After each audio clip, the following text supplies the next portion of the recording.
Hello everyone, welcome to one shot. जैसे कि हमने अपने लास्ट लेक्चर में डिस्कस किया था कि एयर रेफ्रिजरेशन सिस्टम वो हमने पूरा अपना कंप्लीट किया हुआ था।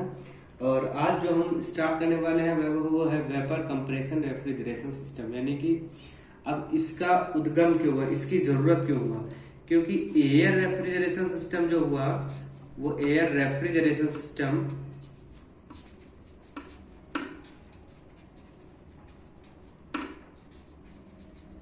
फेल हो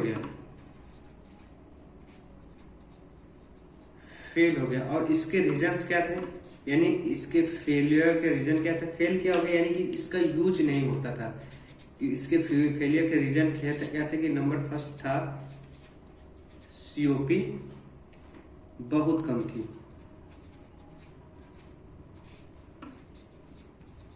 इसकी जो सीओपी थी वो बहुत कम थी। नंबर सेकंड क्या था कि एक्सपेंसिव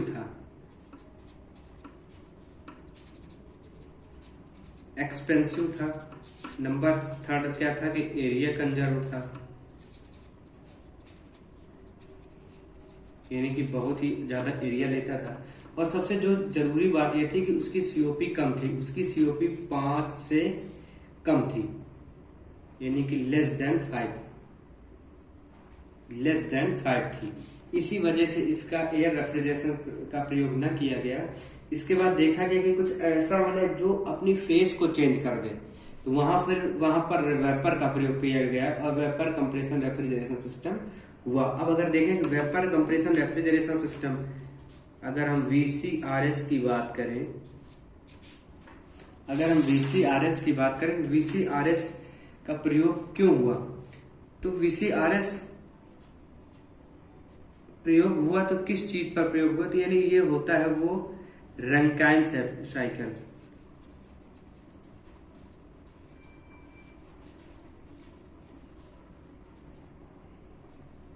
रंकाइन साइकिल में आधारित है।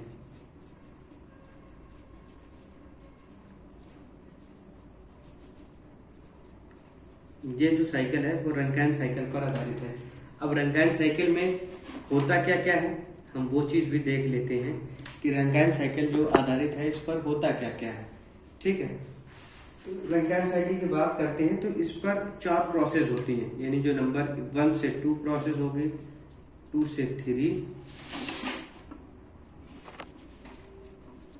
3 से 4 और 4 से 1। ये जो 4 प्रोसेस होती हैं, ये चारों प्रोसेस क्या क्या होती हैं। इसके बाद ये जो फिगर बनाया हुआ है, फिगर को डिस्कस करते हैं।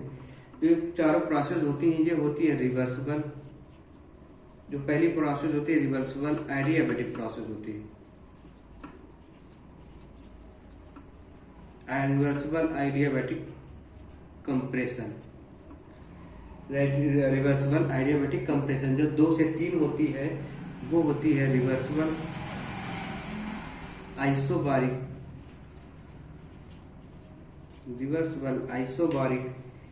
Heat rejection.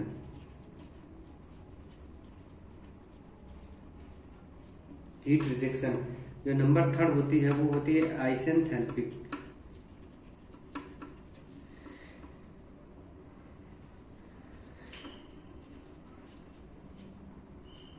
Expansion.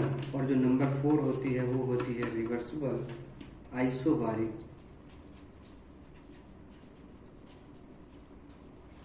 Heat addition.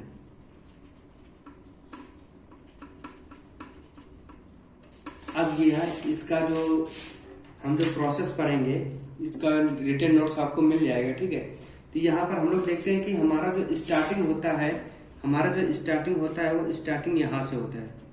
Sorry, ये एरो गलत लगा है। स्टार्टिंग जो होता है वो हम यहाँ से लगा लेते हैं, ये लाइन भी नहीं है, ये हमारा कंप्रेसर लगा है। तो स्टार्टिंग यहीं से होता है कि मान लीजिए जो वेपर होता है, ये वेपर यहाँ पर सैचुरेटेड वेपर होता है। सैचुरेटेड वेपर को, यानी कि जो सैचुरेटेड वेपर को जैसे ही हम कंप्रेसर में एंट्री कराते हैं तो कंप्रेसर क्या करता है, चीजों को कंप्रेस कर देता है, यानी उसका प्रेशर अप हो जाता है और उसका टेम्परेचर भी अप हो जाती है, यानी यहां पर ये हो जाता है सुपर हीटेड। ये हो जाता है super heated vapour. Super heated vapour जो हो जाता है, अब सुपर हीटेड वेपर को जैसे ही हम लोग यहाँ से एंट्री कराते हैं, यानी ये हमारी हो गई प्रोसेस 1 से 2, और जो प्रोसेस 2 से 3 प्रोसेस में हम आएंगे तो यहाँ पर होता है कंडेंसर। कंडेंसर में क्या होता है, कंडेंसर पर ऑलरेडी ठंडी चीज या ठंडी चीज, यानी कि यहाँ से ठंडी चीज का एंट्री ऑलरेडी कराई जाती है, और यहाँ से क्या होता है कि यहाँ से जो चीज आती है यहाँ पर, वो यहाँ पर कूल हो जाती है। ठीक है, यहाँ पर ऑलरेडी इनकी बहुत ही ठंडी, यानी कि अगर हम देखें तो 3 डिग्री सेल्सियस 4 डिग्री सेल्सियस, और यहाँ का टेम्परेचर होता है बहुत अधिक। ठीक, तो जैसे ही यहाँ से प्रोसेस 2 से 3 में आएंगे तो यहाँ पर जो होता है वो बहुत ही ठंडी चीजें होती हैं, तो ये ऑटोमेटिक हीट रिजेक्ट कर देता है। यानी कि हम देखते हैं कि प्रोसेस 1 से 2 में आइडियाबैटिक कंप्रेशन हुआ है, यानी कि कंप्रेस हुई है चीजें, लेकिन क्या कहते हैं प्रोसेस 2 से 3 में रिवर्स हुआ आइसोबारिक हीट रिजेक्शन, यानी हीट का रिजेक्शन हुआ है। और यहाँ से हम देखेंगे कि हीट रिजेक्ट होगी, और हीट जैसे ही रिजेक्ट होगी तो यहाँ पर जो हीट प्राप्त होगी उसका प्रेशर और टेम्परेचर, यानी टेम्परेचर उसका डाउन होगा लेकिन प्रेशर उसका जैसे है वैसे ही रहेगा। यानी आइसोबारिक प्रोसेस होती है, यानी कि आइसोबारिक का मतलब होता है कि प्रेशर होगा वो कांस्टेंट होगा, यानी प्रेशर पर ज्यादा कोई चेंजमेंट नहीं होगा, लेकिन उसका टेम्परेचर हो जाएगा वो डाउन हो जाएगा। और जैसे ही टेम्परेचर डाउन हो जाएगा, यानी कि जो वेपर है, वेपर को ठंडा कर दिया जाएगा तो वो लिक्विड फॉर्म में आ जाएगी। तो यानी यहाँ पर हम देखेंगे कि ये हो जाएगा सैचुरेटेड, यानी कि सैचुरेटेड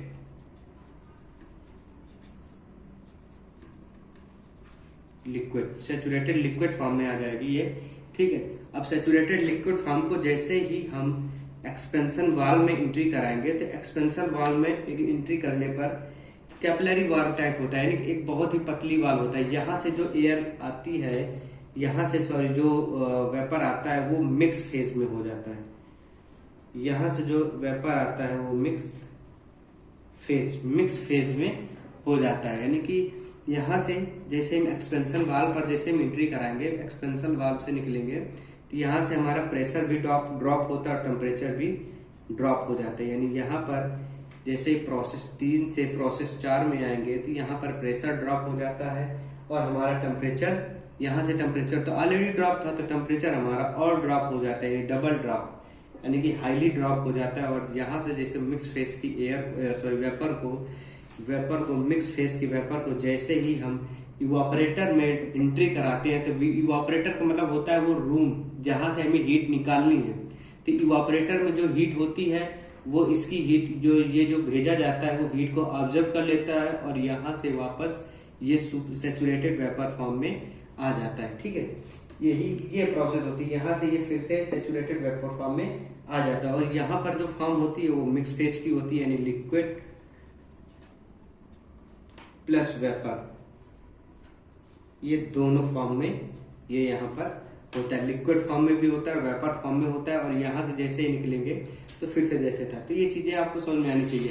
अब इसके जो नोट्स होंगे वो नोट्स में प्रॉपर मिल जाएगा कि प्रोसेस 1 से प्रोसेस 2 पर जाने पर कंप्रेसर पर मतलब जो वेपर होता है वो कंप्रेस होता है, जिसके द्वारा जो वेपर होता है वो सुपर हीटेड वेपर के फॉर्म में हो जाते हैं, यानी ऐसे फॉर्म में कि जिस पर हीट बहुत ही ज्यादा, यानी कि हीट एक्सट्रीमली हीटेड हो जाता है। इसके बाद कंडेंसर में जाते हैं। इसी प्रकार के सारे नोट्स इसको मिल जाएंगे। प्रोसेस 2 से 3 में क्या होता है, प्रोसेस 3 से 4 में क्या होता है, प्रोसेस 4 से प्रोसेस 1 पर क्या होता है, यानी सारी चीजें आपको आराम से इजिली नोट्स में मिल जाएंगी। ठीक है, अब इसकी जो सीओपी होता है, इसकी सीओपी को देख लेते हैं।